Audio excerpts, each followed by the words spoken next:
Guys, welcome back to my channel. তোমরা সবাই কেমন আছো? আমি খুব ভালো আছি, আশা করি তোমরাও খুব ভালো আছো। তো আজকে গঙ্গা পুজো, তো আমাদের এখানে বাড়ির পাশেই মানে একটু দূরে ওখানে দোয়া আছে। দোয়াতে সবাই স্নান করে, পুজো দেয়, গঙ্গা দেবীর পুজো হয়। তো আমরা সেখানে যেতে চলেছি। আমার শাশুড়ি মা স্নান টান করবে, আমি করবো না, আমি বাড়ি থেকে স্নান করবো, কারণ আমার খুব ঠান্ডার ধাত, ওই জন্য আমি ওখানে স্নান করবো না। তো চলো আজকে ওখানে গিয়ে কি কি হয়, কি কি করছি, সবটাই তোমাদের সাথে শেয়ার করব। পুরো ভিডিওটা স্কিপ না করে দেখতে থাকো। চটপট করে আমি রেডি হয়ে গেছি, দেখতেই পাচ্ছ একটা সুন্দর দেখে চুড়িদার পরে নিয়েছি। তো আমি এখন রেডি হয়ে গেছি, আমার শাশুড়ি মাও রেডি হয়ে গেছে। তো আমাকে যাওয়ার জন্য বারবার করে বলছে। বেশি কথা না বলে চলো যাওয়া যাক।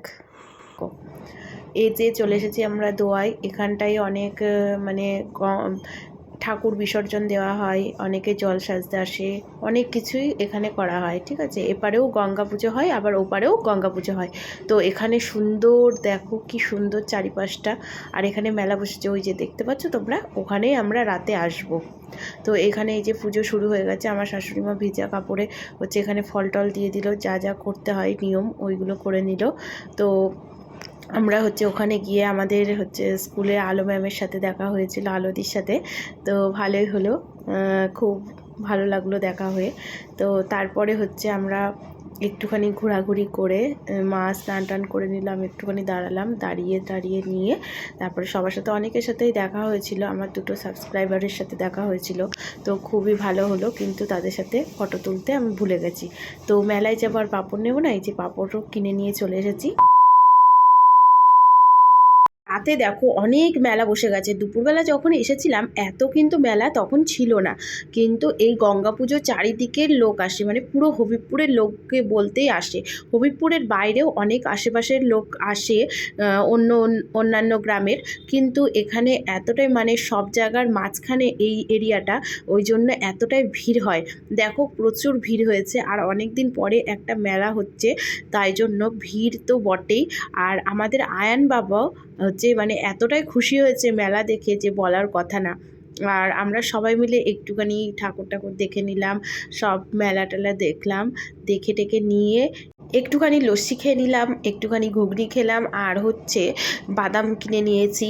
আর ওরা এই যে নাগরদোল্লায় চড়বে বলে বায়না করছিল আয়ান, তাই জন্য একটু নাগরদোল্লায় চড়ালাম। ওর মনি ওকে গাড়ি কিনে দিল। আর আমি গাড়ি কিনিনি, কারণ ও গাড়ি কিনে দিলেই ও ভেঙে ফেলবে, ওই জন্য আমি বললাম সামনেই রথের মেলা, তখন আবার গাড়ি কিনে দেবো, এখন এই একটা দুটো নিয়ে খেলুক। তারপরে ও কি বলতো, ও মানে গাড়ি নিয়ে খেললে পরে কদিন পরে মানে একদিন দুদিনও যেতে দেবে না, গাড়ির চাকা ভেঙে ফেলবে, আর এটা ওটা করবে, ওই জন্য ওকে গাড়িটা বেশি কিনে দিই না, যেগুলো থাকে সেগুলো নিয়ে খেলা করুক। আর এই যে এখন নাগরদোলায় উঠে পড়েছে, খুব ভালো মজা করছে। আমরা বারবার বলছি যে মাথায় ঘূর্ণি লেগে যাবে, নেমে আয়। ও বলছে না, আরও চড়বো। ও খুব মজা পাচ্ছে এই জিনিসটা। আর প্রত্যেকটা মেলায় গেলে ও এই মানে নাগরদোল্লাতে উঠতে চায়।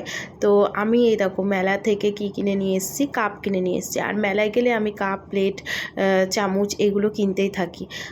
আমি বলে না, সমস্ত মেয়ে সব, মানে আমার মনে হয় যে সব মেয়েরাই তাই করে, মেলায় গেলে পরে ঘর সাজানোর জিনিস নিয়ে আসে। তো আমার ভিডিওটা বেশি বড় না করে এখানেই শেষ করছি। আর আমার ভিডিওটা যদি ভালো লেগে থাকে তাহলে একটা লাইক করতে হবে, কমেন্ট করতে হবে, বেশি বেশি করে শেয়ার করতে হবে। নতুন বন্ধু যারা আছো তারা সাবস্ক্রাইব করতে ভুলো না। বাই বাই বন্ধুরা, দেখা হচ্ছে নেক্সট ব্লগে। ভালো থেকো, সুস্থ থেকো।